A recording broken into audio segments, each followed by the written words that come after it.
Vía Pública. ¿Cómo están ustedes? Muy buenas noches, bienvenidos a Vía Pública. Con el objetivo de recuperar 1 millón de puestos de trabajo, el presidente Sebastián Piñera anunció este domingo, ayer, el plan de subsidio al empleo, una iniciativa que contempla una inversión pública de 2.000 millones de dólares para lograr justamente reponer parte al menos de los puestos laborales que se han perdido por la COVID-19. En concreto, el plan contempla un incentivo a la reincorporación de trabajadores que estuvieron acogidos o han estado acogidos a la Ley de Protección del Empleo con montos de 160.000 pesos por hasta 6 meses por cada trabajador que se retome en las labores y deje el seguro de cesantía. Además, se establece un beneficio a la contratación de nuevos trabajadores, es decir, ampliar la planilla o la plantilla de una empresa, cubriendo el 50% de su remuneración bruta por un plazo de 6 meses y un tope máximo de 250.000 pesos. Los subsidios y montos de cobertura serán mayores en el caso de mujeres. Hay un específico enfoque en mujeres, jóvenes y personas con alguna discapacidad, ya que han sido los más afectados producto de la pandemia respecto a su situación laboral. Es importante señalar que el gobierno estima que en 1.800.000 personas dejaron de trabajar. Son cifras monstruosas, son equivalentes a empleos construidos durante los últimos 10 años, para que vayamos tomándole el peso a la magnitud de la crisis económica y social. Los empleos que se produjeron o construyeron durante 10 años, y eso, entendámoslo bien, lo tenemos que construir entre todos, oposición, gobierno. Este es un gobierno que le queda 1 año y medio. El gobierno que venga, nadie sabe quién será, tendrá inmediatamente que asumir ese problema y capaz que el subsiguiente. Esta es una crisis muy grande. El retroceso en pobreza no tiene que ver con un gobierno que esté ahora o que venga después. Tiene que ver con una tarea país enorme y requiere de una capacidad de diálogo y una capacidad de ponernos de acuerdo y poner a esas personas afectadas en el centro de nuestras necesidades y no la pelea chica de sacar ventajas aprovechándonos de las personas que están sin empleo. Así es que todos manos a la obra para recuperar al menos parte de estos empleos. Cada empleo perdido es un drama en una familia. Es un niño, es una niña que a lo mejor no tiene acceso a cosas que antes tenía. En algunos casos más duros, hambre, en algunos casos acceso a educación, el acceso a vacaciones, son cosas que son perfectamente razonables en un país de los niveles del nuestro. Ahí está planteada la necesidad y el desafío. Vamos a la mesa de conversación. Bueno, y vamos a hablar un poco de política porque mañana se vence un plazo para todos los partidos políticos para inscribir candidatos y bloques para las municipales, que son el próximo año. Y ayer leímos que el Frente Amplio había tomado la determinación, antes de que termine el plazo, por lo tanto hay una posibilidad de que esto varíe, de no ir en alianza electoral con el resto de la oposición, entiéndase Democracia Cristiana, PPD, PS, etc., sino que el Frente Amplio va por su lado. Lo que sí podría haber algunos pactos de omisión, es decir, ¿sabes qué? Yo no hago pacto contigo, pero en ese lugar, si tú quieres, presenta tú y yo no. Pero en este de acá, déjame a mí, tú no te presentes. Eso también parece un acuerdo. Nos cuesta entenderlo, la firme. Pero para eso vamos a tomar contacto con uno de los diputados del Frente Amplio, Pablo Vidal. Diputado, muy buenas noches, gracias por recibirnos. ¿Me escucha, diputado? Buenas noches, Matías, ¿cómo estás? Bien, un poco congelada su imagen, diputado. Ya estamos en primavera, no es para que haga tanto frío. ¿Tú me frío. escuchas? Ahí sí. Bueno, no sé si alcanzó a escuchar el intento de introducción mínima para el público general y para los que no entendemos mucho qué pasó en esta reunión del Frente Amplio y qué capacidad de recuperar la posibilidad de un acuerdo amplio de la oposición. Sí, buenas noches, Matías. Yo no sé si ustedes me están escuchando bien ahora. Sí, lo escuchamos. Perfecto. Mira, la verdad es que es una definición que conocimos a través de redes sociales donde Frente Amplio descartaba la posibilidad de primarias con el resto de la oposición. Y yo quisiera partir diciendo aquí algo que a veces por obvio no se señala. Y es que lo que no deberíamos estar buscando son acuerdos meramente electorales. La ciudadanía no acepta eso. Los tiempos en la política cambiaron. Ya no basta simplemente que un conjunto de partidos políticos se ponga de acuerdo en una negociación para que eso signifique un despliegue electoral que la ciudadanía vaya a respaldar a ojos cerrados. Estamos hablando de la necesidad de entender que el momento político que está viviendo nuestro país, que se desata a partir del estallido y luego el acuerdo constitucional, está hoy día atravesado además por un conjunto de procesos electorales que también son importantes para la ciudadanía, donde se van a elegir las autoridades a nivel municipal, a nivel regional, se va a elegir el próximo Congreso en un año más y un nuevo gobierno para Chile para los siguientes 4 años. Por lo tanto, cada una de estas elecciones está montada en paralelo a un proceso constituyente que es importante. Por lo tanto, lo primero que yo diría es, estamos hablando de un proceso que es histórico y que es inédito y que requiere la máxima generosidad, humildad y también osadía por parte de los distintos sectores de la oposición para construir un acuerdo que le haga sentido a la gente. Y en ese sentido, los propios presidentes y presidentas de los partidos Frente Amplio hace algunas semanas mandaron una carta al resto de la oposición llamando a construir una unidad de propósito, tener una mirada común respecto a esos desafíos que Chile hoy día está demandándole a la política. Y sobre la base de esos desafíos que uno esperaría que además se construyan acuerdos electorales, y lo que vimos ayer es el cierre de esa posibilidad, y por eso es que yo al menos llamo no solo al Frente Amplio, llamo también a las directivas de los partidos del resto de la oposición a que exista esa voluntad, esa generosidad para que hagamos acuerdos. ¿Para qué? En beneficio de la gente, en beneficio de la ciudadanía, para que puedan elegir autoridades locales nuevas, distintas a las que han tenido durante los últimos 30 años. Pablo Vidal, ¿cómo es eso que entendí mal? ¿Que usted se enteró por las redes sociales, dijo? Sí, efectivamente, un comunicado que salió publicado en Twitter. Pero eso no fue discutido porque ustedes son más bien proclives a discutirlo todo en asambleas, con votación, me imagino, en las reuniones que tienen los presentes. ¿Cómo es posible que un diputado de RD se entere por Twitter o de una decisión tan importante, estructural como esa? Sí, lo que pasa es que hay un conjunto de decisiones que se han ido tomando y se le han ido entregando facultades para tomar decisiones a las directivas de nuestros partidos y a los equipos electorales y negociadores de los distintos partidos del Frente Amplio. Esta decisión nosotros entendíamos se cerraba de aquí al miércoles cuando se acaba el plazo. En el fondo todos sabemos que hay cierta semejanza entre el fútbol y la política, donde mientras no se cierran los plazos todavía pueden haber novedades. Por lo tanto, que conociera esta declaración ayer fue algo que al menos no fue informado previamente a nosotros, pero por las entidades dentro de nuestros partidos que sí tienen facultad para tomar esas decisiones. Y por eso me pareció también legítimo públicamente manifestar mi desacuerdo con la decisión, que la tengo que respetar, pero no la comparto, y eso fue lo que yo manifesté el día de ayer. ¿Y cómo está el tanteador, ya que se usó término futbolístico, respecto de cada uno de los partidos, y me refiero a dirigentes importantes, por lo pronto sus parlamentarios, a esta decisión que tomaron las directivas de los partidos del Frente Amplio, o usted que está manifestando esta posición contraria o discordante con su directiva, es Toribio el náufrago? No soy Toribio el náufrago. De hecho, hemos conocido a varios otros parlamentarios que, tanto el día de ayer como hoy día, también han manifestado una posición distinta, mucho más favorable a ese diálogo unitario, y donde la diferencia que planteamos, y esto es importante decirlo, lo que tú describías es correcto.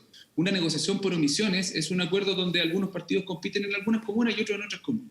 Lo que nosotros planteamos es, eso es legítimo, pero hay algo que nos parece incluso mejor, que es la posibilidad de que haya primaria y que donde haya más de un candidato de la oposición disponible e interesado en competir, sea la ciudadanía la que elija cuál es la candidatura que siga adelante. Lo compararía con lo que es la elección presidencial, para que la gente pueda entenderlo. En la elección presidencial, todos los candidatos que quieren competir van a primera vuelta, y si nadie supera el 50% de los votos, hay una segunda vuelta. Lamentablemente, en la elección municipal no tenemos esa posibilidad. Nosotros ingresamos un proyecto de ley para eso, no hubo voluntad política para avanzarlo, por lo tanto, una primaria podría ser algo así como una primera vuelta municipal, para que el proyecto político que la gente de cada comuna del país le hace más sentido pueda avanzar a la elección del 11 de abril. Eso es lo que nosotros planteamos como mecanismo democrático, pero sí comparto también algo que declaraba, por ejemplo, la presidenta de mi partido el día de hoy y otro, que no es primero una competencia vacía, tiene que ser una competencia sobre la base de algunos acuerdos políticos mínimos que tienen que ser muy transparentes de cara a la gente.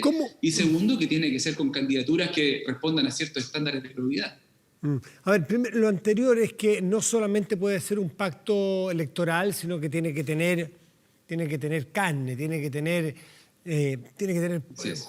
puntos en común, si esto es política, esto es algo serio, algo que obedece a ideas de unos y de otros. Pero ¿cómo se restituye la confianza o el ánimo de hacer un bloque político con alguien si lo trataste de conservadores, neoliberales, cuando para ellos eso significa una afrenta, para otros no? Yo no digo que eso sea necesariamente una afrenta. Ser conservador es una opción, es una opción en la vida, ser neoliberal es una opción en la vida, ser socialista también, en fin. Pero para los que lo dijeron con un ánimo peyorativo, descalificador. ¿Cómo se van a sentar y hacer un pacto con quien tú le dijiste que era prácticamente un tal por cual, o un tipo no confiable? Eso es lo que leí yo al menos. Bueno, yo leí lo mismo y comparto el que yo estoy parado desde ese lado del río, con una mirada parecida a que no queremos tener un pacto con personas que tienen una definición política distinta o diametralmente distinta a las nuestras. Pero eso es parte de la conversación que debería haber estado ocurriendo hace tiempo. Al menos, Matías, yo revisaba declaraciones de algunos parlamentarios, también mía. Yo vengo planteando la necesidad de primarias legales municipales de toda la oposición hace más de un año. No es algo que dije ayer. Solo que veo que no ocurrieron esas conversaciones más largas, más profundas respecto de contenidos antes. Por lo tanto, ahora tenemos que ser capaces de construir ambas cosas en paralelo. Lo que es importante acá es que nunca se nos olvide que lo que estamos definiendo no se trata de qué partido gana más o gana menos. Aquí se trata de quiénes van a ser las autoridades locales que van a tomar decisiones para cada una de las comunas del país en temas que le afectan en el día a día a las personas. No da lo mismo cuando una comuna tiene un buen o un mal alcalde, un alcalde comprometido con la participación ciudadana o uno que no, un alcalde que ha estado enfrentándose a la justicia por decisiones como, por ejemplo, utilizar los recursos públicos en cosas que no corresponden, o alcaldes que tengan un compromiso con la probidad. Si no es cualquier decisión la que estamos tomando, son decisiones que le afectan a las personas, y por eso creo que es importante, por ejemplo, evitar, como pasó en comunas como Maipú hace 3 años o 4 años atrás, donde se eligió una persona alcaldesa con el 35% de los votos solamente porque hubo una dispersión de la oposición, porque, por ejemplo, no está este sistema de segunda vuelta que yo planteaba hace un rato. Entonces, de cara a ese desafío, es que yo creo que esta conversión debe haber ocurrido antes, pero si no ocurrió, bueno, tenemos que ser capaces de avanzar más rápido, pero construir un acuerdo que le permita, con participación de la gente, elegir a las cartas más competitivas. Lo hemos visto en muchas comunas del país, donde hay buenos alcaldes, no importa el sector político que sea, se nota. Y ha sido tremendamente importante en el estallido social y en la pandemia, las buenas gestiones municipales. Todo indica, con probabilidad me equivoque, pero todo indica que va a haber al menos un intento de cercanía de revertir la decisión de ayer y que se va a intentar un acuerdo con la nueva mayoría o ex nueva mayoría, ex concertación, de la DC a la izquierda. Todo indica, probablemente nos equivoquemos y nos pasan la cuenta, no hay problema. Pero si es así, esto va a requerir mínimos. Por ejemplo, se han dicho condiciones mínimas. Alcalde, usted lo acaba de decir, alcaldes que no tengan o no estén reñidos con la legalidad. ¿Cuáles son los estándares? Que no esté imputado, no esté acusado, no esté procesado o hoy día se más formalizado, o que no esté condenado. ¿Cuál es el estándar? Porque si es una acusación por Twitter de que alguien se robó la caja chica, no sé si lo inhabilita. ¿Cuál es el estándar de inhabilidad para que se presente? Primero, quizás se me pasó la pregunta anterior, pero que tiene que ver también con esto, Matías. Es entender que dentro de las oposiciones hay diferencias hoy día en Chile. Claro, no es lo mismo el proyecto nuestro como Frente Amplio, que defendimos un programa de gobierno que tuvo mucha sintonía en 2017 con lo que pasó en el estallido social, a lo que han defendido históricamente otros partidos dentro de la oposición. Pero yo no le voy a seguir cobrando a esos partidos de la oposición lo que fueron sus gobiernos de hace 30 años, más bien lo que quiero son compromisos respecto del futuro. Y por eso creo que es importante la generosidad y la humildad para entender que somos distintos y podemos seguir siendo distintos, pero que tenemos la capacidad de coordinarnos en pos del bienestar de las personas. Y ahí hay alcaldes y alcaldesas que han estado suspendidos en sus funciones porque tanto la Contraloría como los tribunales han determinado que han hecho mal utilización de los recursos públicos. A mí me parece que ese tipo de candidaturas no deberían estar dentro de un acuerdo de una oposición que busca ofrecerle un proyecto distinto al país. Me parece importante alcaldes y alcaldesas comprometidos con la participación ciudadana. Y en ese sentido hemos visto ejemplos muy buenos, por ejemplo, el alcalde de Renca, hemos visto el alcalde de Charpe en Valparaíso, el alcalde de Jadwe en Recoleta. Son buenos ejemplos de alcalde y alcaldesa de distintos sectores de la oposición, la alcaldesa de la democracia cristiana Pizarro en La Pintana. O sea, de distintos sectores de la oposición logran encontrar un tono que le hace sentido a la gente. Esos proyectos son valiosos y hay que protegerlos y hay que, ojalá, multiplicarlos por el bienestar de la gente. Ahora, en política es súper distinto buscar un pacto para elegir autoridades locales y comunales que llegan tan directamente al día a día de las personas, pero yo supongo que lo que usted busca es un acuerdo que empiece mañana para las municipalidades, pero que continúen todos los procesos electorales que vienen como oposición. Y allí sí que es mucho más difícil congeniar legítimas diferencias y profundas, por ejemplo, entre comunes, que están en el Frente Amplio, y la Democracia Cristiana. Más bien yo podría preguntar, sí, ¿qué tiene valga la redundancia, en común la diputada de Comunes y una diputada de la Democracia Cristiana? ¿Qué tienen? Tienen muy poco y nada. No es malo, ¿eh? La gracia del arcoíris es distinto. Pero entonces, ¿cómo se van a poder unir por una idea parlamentaria? O peor, o más difícil, en una eventual lista para constituyentes, alguien del Frente Amplio más izquierda y la Democracia Cristiana, o un PPD que ha sido un liberal en lo económico. ¿Qué conversan esas dos personas? Ahí está lo que yo... Claro, ahí está lo que yo te planteaba al principio respecto de que el 18 de octubre y el Acuerdo Constitucional de noviembre establecen un proceso que se inicia ahora, el 25 de octubre, con un plebiscito que si gana la apruebo, y espero gane la Convención Constitucional, la mixta no, y si gana, vamos a iniciar durante un periodo de 1 año y medio un proceso político que hay que entenderlo. Es un solo proceso, por lo tanto tú tienes toda la razón. Aquello que seamos capaces de avanzar en unidad en las elecciones municipales, también deberíamos ser capaces de construirlo en unidad para las elecciones de gobernadores regionales, para la elección de convencionales constituyentes, para las elecciones parlamentarias y presidenciales, en mínimos acuerdos programáticos, en contenidos. Y, por ejemplo, hoy día todos los comandos de la oposición, desde la Democracia Cristiana hasta el último partido hacia la izquierda, estamos todos apoyando el apruebo y la Convención Constitucional. Sin embargo, no tenemos un comando único para defender esas ideas en la franja. Es el tipo de cosas que yo creo que la gente dice, pero ¿cómo? Si están defendiendo exactamente lo mismo en términos de objetivo, bueno, tendrán espacios dentro de esa franja para marcar los matices, pero no pudimos ponernos de acuerdo ahí. Lo que yo hago es un llamado a la unidad, a entender que hoy día las diferencias que tenemos son muchas, pero lo que nos une en pos de la necesidad de la gente también es mucho. También es mucho cuando hablamos de un seguro único de salud, es mucho cuando hablamos de no más AFP. O sea, hay temas que son importantes, que requieren reformas profundas y requieren de la unidad de la oposición, pero, que para ser justos, Matías, no ha existido hasta ahora. Pero que exista depende de la voluntad que nosotros tengamos. Pero ¿no será un poquito con forceps ciertas coaliciones políticas? Porque le vuelvo a preguntar, ¿qué tiene que hacer una coalición política para enfrentar una discusión constituyente o constitucional, constituyente que arme una constitución, entre un Rodrigo Valdés, por ejemplo, que ha sido ministro de Hacienda, que es un tipo que cree en una economía de mercado, que ha defendido un sistema mixto de AFP, pero no es no AFP, tiene una posición hiperlegítima, con alguien del Frente Amplio que es no más AFP, no más AFP y no hay vuelta atrás? ¿Por qué? Puse un ejemplo de AFP, como puede ser, no sé, derechos de agua, muchas otras cosas. ¿Por qué tendríamos que forzar a que estén en una misma lista? ¿No será mejor que cada uno se represente en barrios de pensamiento distintos? A ver, Matías, nadie está obligado a lo imposible, pero lo que yo sí creo es que estamos obligados a intentarlo. ¿Pero para qué la pregunta? Diputado, ¿para qué es la pregunta? Porque... La pregunta, la respondo. Sí, porque si lográramos encontrar un acuerdo, por ejemplo, para lo que tú planteas, esa diferencia o matices que puede existir respecto a la reforma al sistema de seguridad social para tener pensiones dignas, no logramos coincidir en exactamente la misma propuesta, pero sí un piso mínimo de transformación que a lo mejor se seguirá modificando en el tiempo según la gente vaya optando, eso es mejor avanzar que quedarnos tal cual. Y yo creo que sí hemos demostrado, por ejemplo, en los debates respecto de la pandemia, con el ingreso familiar de emergencia y cada uno de los instrumentos que empujó el gobierno, hubo una coordinación interesante desde la oposición que en muchos casos terminó moviendo el cerco también en Chile Vamos para lograr que el gobierno entregara mejores respuestas para enfrentar esta crisis. Hemos sido capaces de lograrlo en algunos casos. Y deberíamos intentarlo por más temas, insisto, de los que le importan a la ciudadanía. Y si nos damos cuenta en esa construcción programática que no es suficiente, tendremos que ser transparentes en su momento y decir no dio, pero lo que no podemos hacer es decir que no lo intentamos. Pero parece, diputado Vidal, que el fin último es conseguir el poder, ganar. O sea, lo que nos une es que somos oposición, pero hay oposiciones tan distintas. Entonces, a mí no me cabe mucho porque la gente puede ver en su casa que, insisto, por quinta vez que hace un partido comunista con un PPD que es liberal en lo económico. Chancho en misa. Son totalmente distintos. ¿Por qué no van distintos si nos presentan problemas distintos? Esto de que se unan solo por ser gobierno puede ser un poquitito pragmático y casi materialista, ¿no?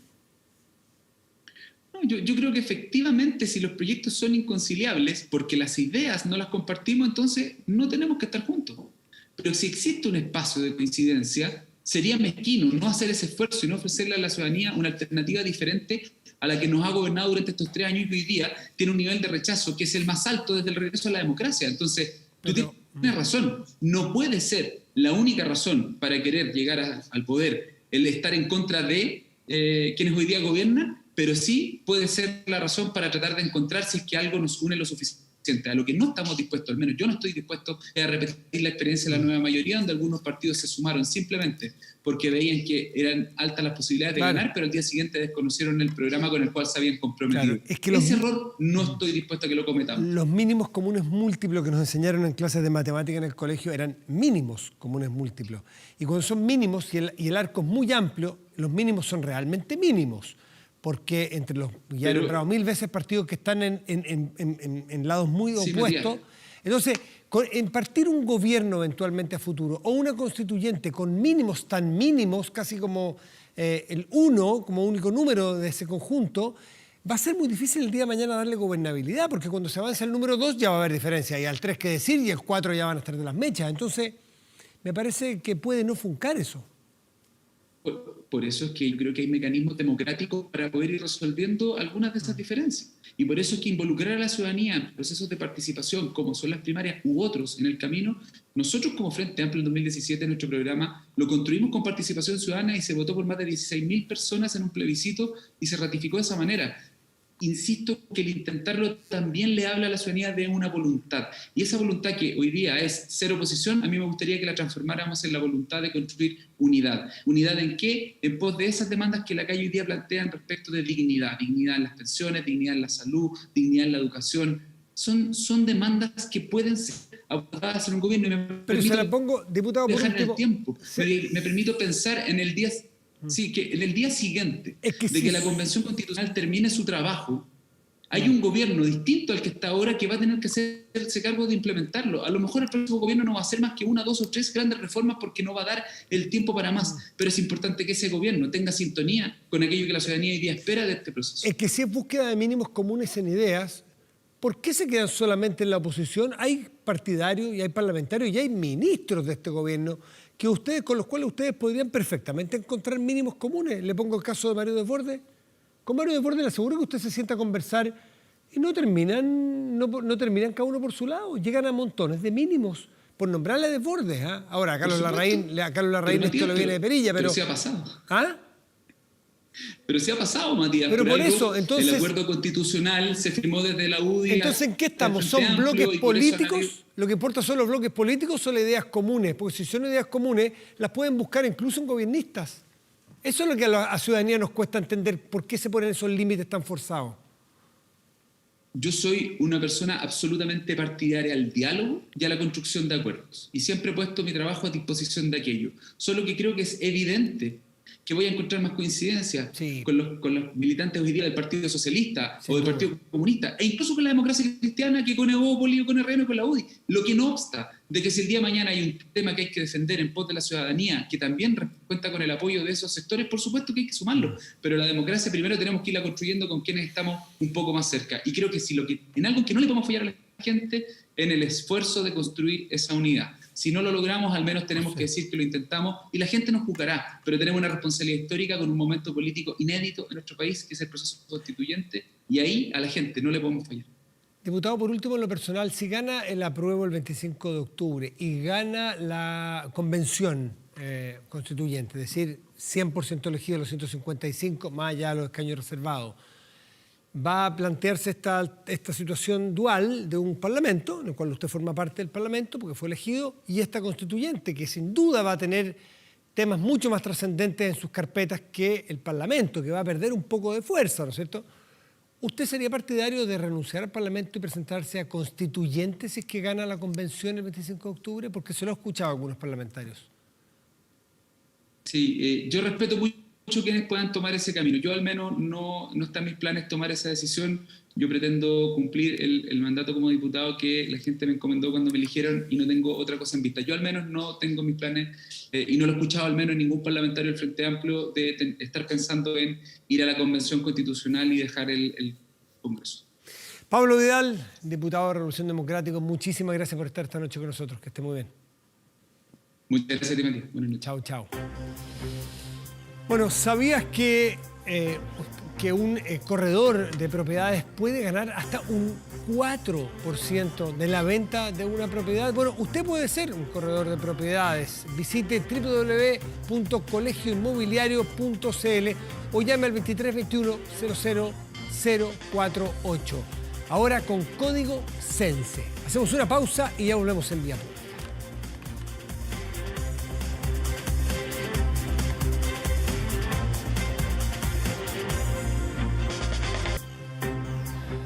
En tiempos difíciles las deudas pasan la cuenta. Asesórate con un equipo profesional. Asesórate con Staff Chile. Staff Chile con más de 15 años de trayectoria en asesoría legal a lo largo del país. Tranquilidad y seguridad para ti y tu familia. Staff Chile, asesoría legal a personas. Y ayer el gobierno presentó a través de dos vías paralelas, si se quiere, impulsos a la economía. A una economía que está muy dañada y con personas. La economía no es una entelequia, la economía está sustentada por personas y cuando la economía cae se producen problemas sociales de personas sin capacidad de poder producir y llevar a sus casas. Y de eso se trata justamente. Para eso el gobierno anunció una ampliación a 2 meses más del ingreso familiar de emergencia, el IFE, y además un subsidio al empleo, que eso es muy interesante porque se han perdido aproximadamente 2 millones de empleos. Y para hablar sobre esta medida anunciada por el gobierno, tomamos contacto con Alejandra Mustakis, que es presidenta de la Asociación de Emprendedores de Chile. Alejandra, muy buenas noches, gracias por recibirnos. Buenas noches, Matías, contenta de estar hoy día acá contigo. Muchísimas gracias. ¿Cómo toman ustedes estos anuncios del gobierno? Lo tomamos muy bien, creemos que es una gran idea, un gran título, hay que bajar la implementación, pero creemos que va directo a la vena de recuperar el empleo. Hoy día estamos con 2 millones de personas, como decías tú, que no tienen empleo, con muchas pymes que han cerrado o que tuvieron que bajar su actividad y estar en modo de sobrevivencia y reactivarse. Muchas veces es muy complejo el capital para reactivarse y por lo tanto este subsidio va en dos dimensiones. Una es los que ocuparon una ley de protección al empleo y que tuvieron que estar parados por un tiempo y se quieren reactivar y volver a traer a sus trabajadores, que son alrededor de 650.000 personas, así que no es menor y no están los 2 millones de desempleados contados, digamos. Así que, y la segunda, que va en función de que puedan aumentar en el fondo los puestos de trabajo y de que personas o empresas que no tuvieron baja en sus ventas y todo puedan contratar nuevos trabajadores. Y de alguna manera, obviamente, eso es dinero que llega directo al bolsillo de las personas, que se pueden contratar más, que podemos en el fondo generar empleo, que hoy día es lo más importante para la economía. Claro, hay un montón de... Ustedes representan a los emprendedores, muchas veces son empleados de empresas chiquititas, que les estaba yendo bien, pero... Son los que dan más empleo, Matías. Sí, pues. Y para la economía que viene, te lo quiero decir, lejos la economía que viene, Sin la duda, mejor manera de generar una mejor economía, generando más emprendedores que ellos puedan dar 1, 2, 5, 20 empleos, pero miles de ellos, que les vaya bien. Claro, está muy capilarizada esa economía. Y no, sí, claramente dan mucho empleo y son igual de importantes, son personas. Hoy día me tocó uno se encuentra en el día a día con cosas de la cotidianidad que son muy gráficas, como ir a tomar un café donde iba todos los días, de donde yo trabajo en la radio. No estaba abierto desde hace meses, entré con mucho gusto para poder comprar el cafecito de siempre y iba a comprar un queque, un muffin que compraba siempre. Me decía, no hay. ¿Y por qué? Le decía yo, y se les acabó. No, porque quien nos proveía ya no existe. Ese emprendimiento de las personas que nos proveían, estamos buscando un proveedor, me decía. Pero se acabó, se extinguió esa empresa. Y esa empresa yo no sé cuántos trabajaban, 2, 3, 4, 5 personas. De eso estamos hablando, esa es la realidad. La realidad es que esta crisis ha sido durísima y mucha gente ha perdido su negocio, los sueños de toda su vida, quedado endeudado. O sea, hoy día tenemos que levantar una economía y reactivar una economía que está muy golpeada, ¿ya? Y que técnicamente esta crisis además golpeó a los que ya están a veces mucho más lejos de las oportunidades o del mundo digital o bueno, algunas industrias en específico. Y por lo mismo, hoy día en el fondo es muy importante que también esta medida de subsidio al empleo vaya con otras medidas muy agresivas de reactivación a la economía, de poder ayudar a las pymes, a los emprendedores, a la microempresa. Tenemos que volver a levantar ese señor que hacía los muffins, porque si él lo hizo una vez, lo va a hacer de nuevo. Claro. Seguro, es confiar en las personas, es confiar en su capacidad, no en un Excel, no en lo que pudieron hacer, no si tuvieron DICOM, es confiar en la capacidad de las personas de poder ocupar su fuerza. El emprendimiento tiene algo muy lindo, Matías, que tú puedes no haber tenido la mejor educación, quizás no tuviste la suerte de tener eso, pero tú puedes emprender, si tú eres buen vendedor, eres bueno para emprender, si tienes un oficio. Por lo tanto, el emprendimiento, en el fondo, de alguna manera, mucha gente lo usa para sobrevivir, que no es el ideal. A nosotros nos fascinaría en la Asociación de Emprendedores que todo el mundo lo eligiera por opción, pero no es real. La mayoría lo hace por necesidad. De hecho, hoy día en los 2 millones de desempleados hay una encuesta que dice que la mayoría el 82% está dispuesto a emprender. Pero obviamente no está dispuesto porque quiere emprender, sino porque no encuentra un empleo formal. Pero en ese sentido, también decir que esta crisis también nos acelera un mundo que viene así, un mundo que el empleo va a cambiar muchísimo, por lo tanto cabe la posibilidad que a todos nos toque emprender en alguna etapa de la vida, y por lo mismo tenemos que hacer una sociedad que se base donde todos tengan la oportunidad de emprender y donde haya una cancha justa para poder competir, Matías. Y creo que estos temas nos ponen, o sea, lo que ha pasado, esta crisis profunda y dolorosa, nos pone en el fondo en la mesa que tengamos que conversar sobre cómo vamos a hacer un país donde realmente la gente tenga oportunidades para emprender, las pymes puedan crecer, haya financiamiento, puedan ser productivas y en el fondo puedan dar empleo y esa sea nuestra economía. Los montos que se involucran, según ha mencionado el gobierno, ¿les parecen que son los apropiados, los porcentajes, los plazos, los montos? ¿Está bien diseñada la política, a juicio de ustedes? Mira, siempre hay que ver la implementación y las bajas. A nosotros nos falta, dentro de las cosas que habíamos pedido que fuera con un sueldo ético, que es 500.000 pesos, está sobre ese sueldo ético, el 50% del sueldo ético. Los 250, claro. Sí, bueno, depende si él regresa o él contrata, pero en el fondo es un subsidio que tiene que ver con un sueldo ético, con un sueldo en el fondo básico. Tiene algunos beneficios si eres mujer, si eres joven, o si en el fondo si eres una persona que tiene discapacidades. Que también valoramos que tenga esas diferenciaciones, que eso incentiva también el empleo donde más golpeado ha estado. Bueno, pero nos falta, por ejemplo, que del total del monto una cantidad vaya para pyme, no lo pueden ocupar solo las empresas grandes, eso no lo hemos visto todavía. Y por último, si no es un porcentaje del total del monto que vaya a las MIPYME, podría ser que las MIPYMES tengan la primera prioridad en poder pedirlo. Entiendo que afecta a 1 millón de empleos y un subsidio por 6 meses en ambos casos, en el regresa y en el contrata. Eso le iba a preguntar, ¿cómo está el foco respecto del tamaño de las empresas? Porque ahí puede haber una discusión. Algunos dicen, bueno, pero las grandes tienen espacio para salir a financiarse en otros lugares. Desde algunas emitir bonos, emitir deuda o ir a un banco comercial tradicional. Algunos más chicos no tienen esa opción. ¿Han hablado con la autoridad qué grado de prioridad tienen las empresas medianas y chicas? Mira, yo en esto hay tanto dolor con gente que no tiene empleo hoy día que creo que lo más importante es que generemos la mayor cantidad de empleo todos los portes de empresa. Ahora, en el fondo nos ocupa desde la Asociación de Emprendedores que un porcentaje importante de ese fondo vaya a las MIPYMES. ¿Ya? Y que reactivemos la economía y que hagamos que las pymes crezcan, puedan contratar gente, pero para eso uno necesita un set de herramientas, Matías. O sea, de nuevo, tú puedes contratar gente, pero si no te pagan a tiempo no vas a poder seguirle pagándole aunque sea la mitad del sueldo. Si no hay demanda, tampoco vas a poder sobrevivir. Si no tienes financiamiento, tampoco vas a poder sobrevivir.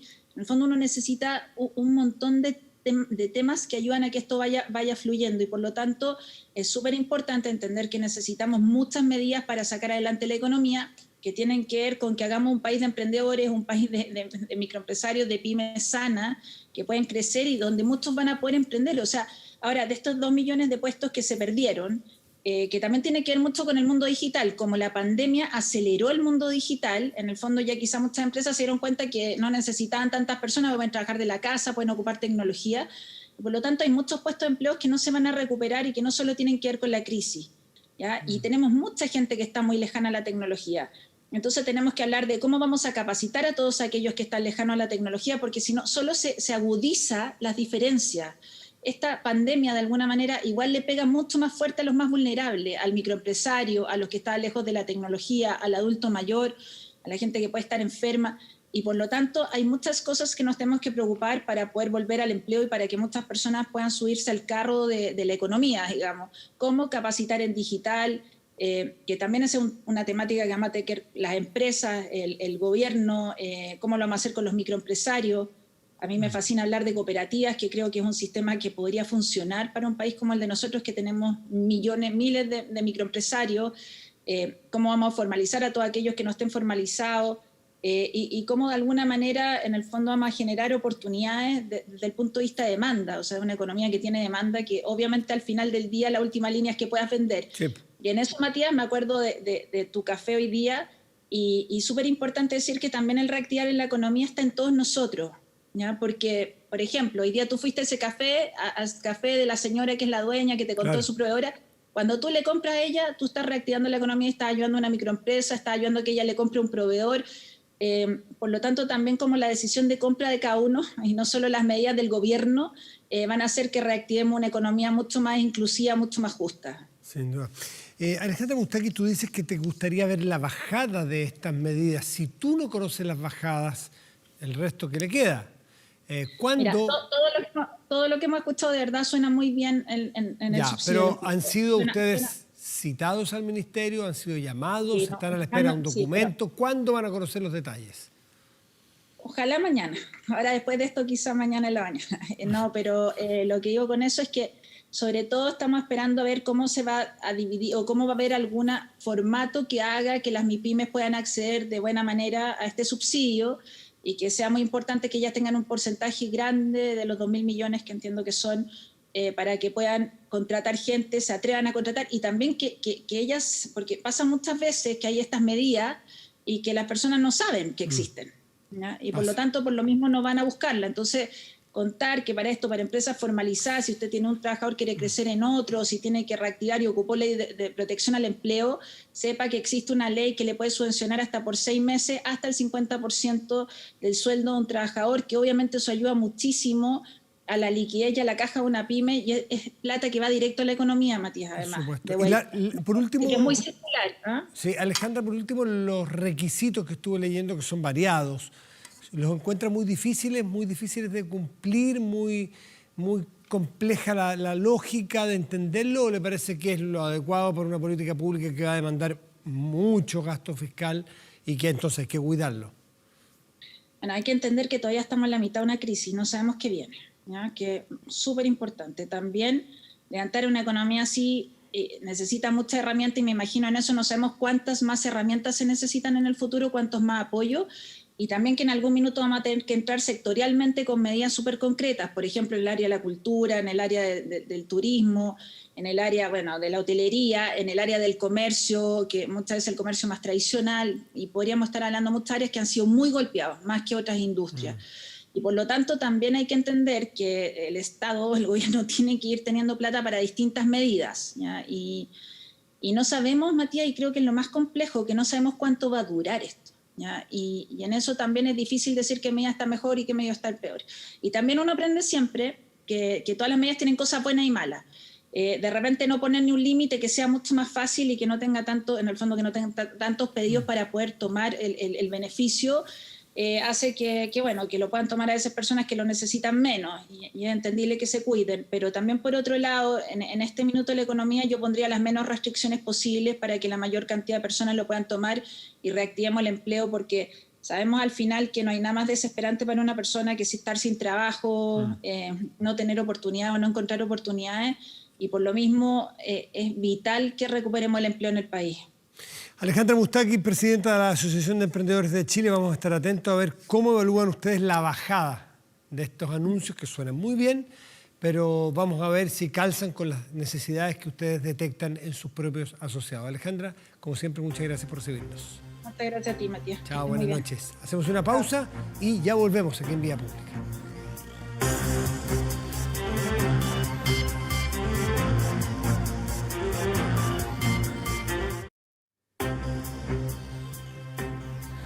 Cuando habla el café, las palabras fluyen. Lucafé ofrece 13 variedades, tanto en grano como en sachet. Preocupados además del medio ambiente, sus cápsulas son 100% reciclables, a diferencia de otras plásticas o metálicas. En pocas palabras, Lucafé, simplemente un excelente café. Lucafé, simplemente un café de origen. Lucafé, vivi la vita. Vamos a la pantalla y allí revisamos nuestro portal de noticias 24horas.cl, que en este momento tiene el siguiente encabezado noticioso. Veámoslo, por favor. Comisión de Trabajo rechaza propuesta del gobierno sobre reajuste del salario mínimo. El ministro de Hacienda estableció que en la instancia un techo de reajuste de 6.000 pesos con la posibilidad de hacer una estación intermedia en el mes de abril de 2021. Fue rechazada esta propuesta. Más detalles en 24horas.cl. Nos separamos un segundito. Espérenos en vía pública.